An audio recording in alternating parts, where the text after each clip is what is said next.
Next हमारा topic है ऐसे फैक्टर्स जो मैन्युफैक्चरर या कंपनी को इफेक्ट करते हैं कि हम चैनल्स ऑफ डिस्ट्रीब्यूशन का कौन सा चॉइस करें। पहला टॉपिक जो इसके अंडर में आएगा वो है गुडविल।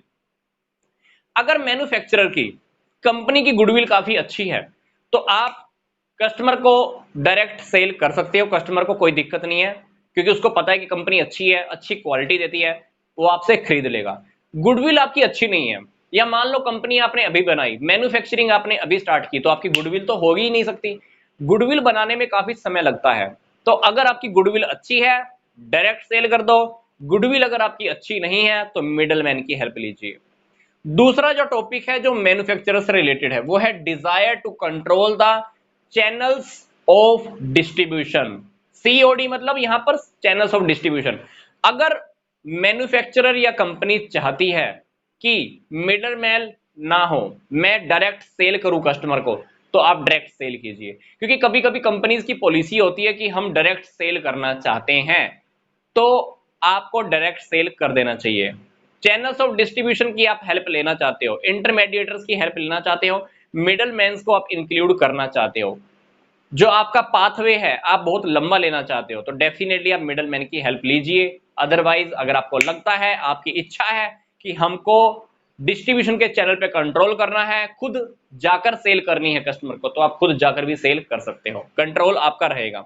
तीसरी बात है फाइनेंशियल स्ट्रेंथ। अगर आप ट्रांसपोर्टेशन, वेयर हाउसिंग, स्टॉकिंग करना गुड्स की, प्रोसेसिंग, ऑर्डर प्रोसेसिंग, ये सारे काम अगर आप खुद कर लेते हो, फाइनेंशियल स्ट्रांग हो, तो डेफिनेटली डिस्ट्रीब्यूशन का काम आप खुद कीजिए। अगर कोई कंपनी फाइनेंशियली स्ट्रांग नहीं है, मैन्युफैक्चरिंग तो कर लेती है, प्रोडक्ट को खुद सेल नहीं कर सकती, तो आप क्या कीजिए, इंटरमीडिएटर्स की हेल्प लीजिए। क्योंकि कंपनी मैन्युफैक्चरिंग भी करे, प्रोडक्ट को सेल भी करे, लोगों तक गुड्स पहुंचाए भी, ये सारे मैनेज करना काम कंपनी के हाथ में नहीं होते।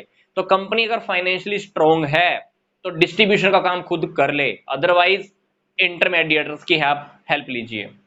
फिफ्थ हमारा जो टॉपिक, सॉरी फिफ्थ नहीं, फोर्थ टॉपिक है वो है गवर्नमेंट से रिलेटेड।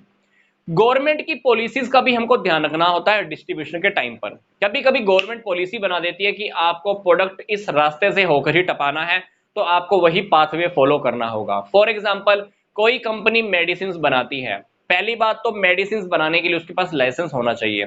अगर वो कंपनी अब ये चाहती है कि लोगों तक दवाइयां पहुंचाए, तो जो बीच में जो रास्ता है, उस रास्ते में जो लोग आएंगे उन लोगों के पास भी लाइसेंस होना बहुत जरूरी है। फॉर एग्जांपल, ये मैन्युफैक्चरिंग कंपनी, ये कंपनी मेडिसिन बनाती है, इस कंपनी ने कस्टमर तक दवाइयां पहुंचानी है।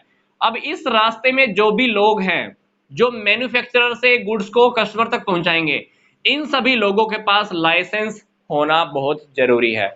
तो गवर्नमेंट के रेगुलेशंस हैं कि अगर आप मेडिसिन सेल करना चाहते हो, बनाना चाहते हो, तो आपके पास मैन्युफैक्चरिंग करने का, मेडिसिन को सेल करने का लाइसेंस होना बहुत जरूरी है। तो गवर्नमेंट की पॉलिसीज को, गवर्नमेंट की बातों को भी हमने ध्यान रखना होता है। उसकी बातों को अगर हम फॉलो करेंगे तो आप कंपनी चला पाते हैं, अदरवाइज काम हमारा ठप भी पड़ जाता है।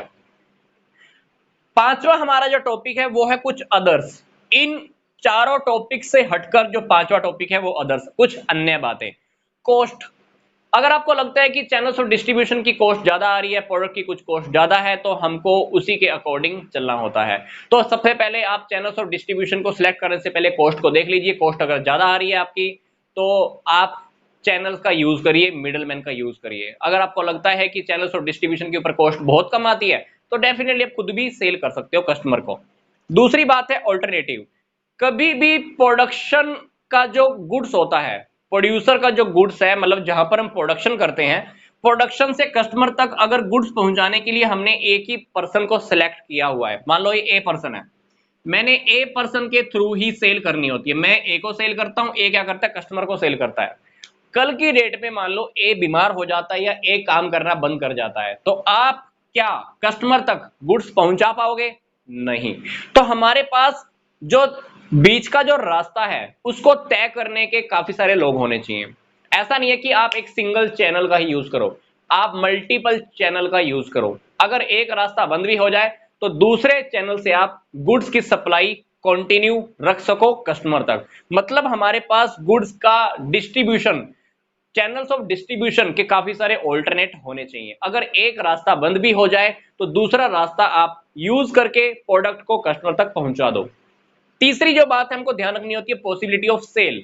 अगर आपको लगता है कि सेल ज्यादा होने की संभावना है तो उसी के अकॉर्डिंग आप डिस्ट्रीब्यूशन का रास्ता भी फिक्स कीजिए। अगर आपको लगता है कि सेल ज्यादा होने की संभावना नहीं है, अगर आपको लगता है कि प्रोडक्ट ज्यादा सेल नहीं होने वाला, तो आप कस्टमर को डायरेक्टली पहुंचा दीजिए। क्योंकि छोटी मोटी सेल हो रही है, प्रोडक्ट ज्यादा सेल नहीं हो रहा है, तो उन बातों का भी हमको ध्यान रखना होता है चैनल्स ऑफ डिस्ट्रीब्यूशन की सिलेक्शन के अंदर।